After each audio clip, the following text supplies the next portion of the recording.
সর্বপ্রথম দুই ঈদে আজানের সূচনা করেছেন কে?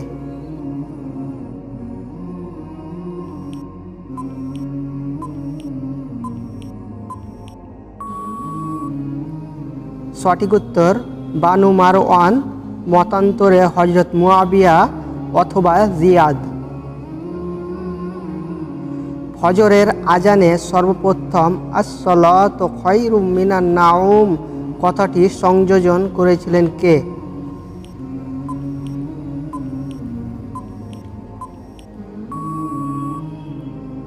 সঠিক উত্তর উমর ফারুক রাদিয়াল্লাহু তাআলা আনহু। মিশরে সর্বপ্রথম আজানের জন্য মিনারে উঠেছিলেন কে?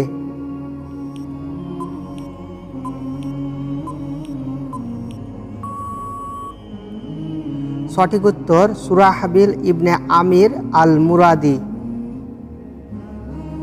সর্বপ্রথম মুয়াজ্জিনদের বেতন নির্ধারণ করেছিলেন কে?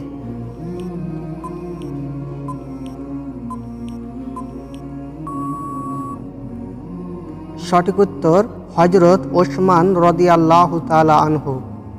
সর্বপ্রথম মিনারের বদলে কামরার মধ্যে আজান দেওয়া শুরু করেছিলেন কে?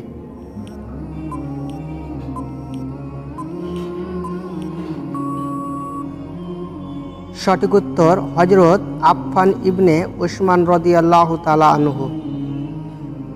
বালক নদীর কাছে সর্বপ্রথম আজান দিয়েছেন কে?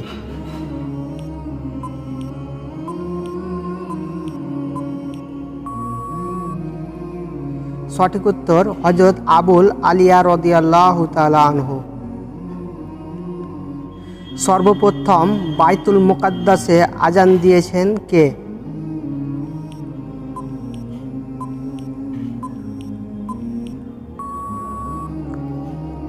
সঠিক উত্তর আবু নাউম।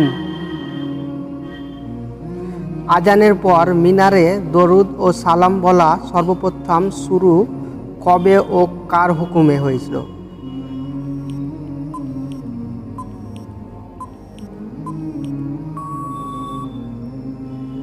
সঠিক উত্তর সুলতান মানসুর কিলাউনের জামানায় 791 হিজরিতে কাজী নাজিমুদ্দিন আত-তাবানির হুকুমে। রাতের শেষ অংশে মিনারে উঠে সশব্দে তাসবিহ বলা সর্বপ্রথম শুরু হয় কবে?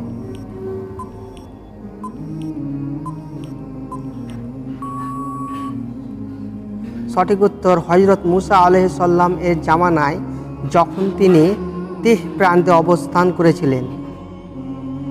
এই সিলসিলা হযরত দাউদ আলাইহিস সালাম এর জামানা পর্যন্ত জারি ছিল। এমনকি বাইতুল মুকাদ্দাস নির্মাণের পর কয়েকজন লোককে এই কাজের জন্য নিযুক্ত করা হয়, যারা রাতের তৃতীয় প্রহর থেকে ফজর শুরু পর্যন্ত তাসবিহ বলত, এবং এ কাজ হযরত ইয়াহিয়া আলাইহিস সালাম শহীদ হওয়ার পর বাইতুল মুকাদ্দাস বিনষ্ট হওয়া পর্যন্ত চালু ছিল। ইহুদিরা যখন হযরত ঈসা আলাইহিস সালাম এর বিরুদ্ধে তৎপর হয়, তখন বনী ইসরাইলের অন্যান্য শরিয়া বিধানের মতো এটিও বাতিল গণ্য করা হয়।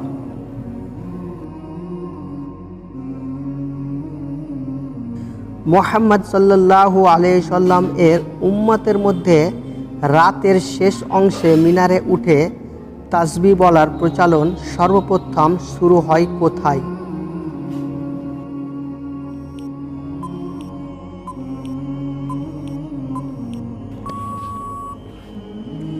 সঠিক উত্তর মিশরে।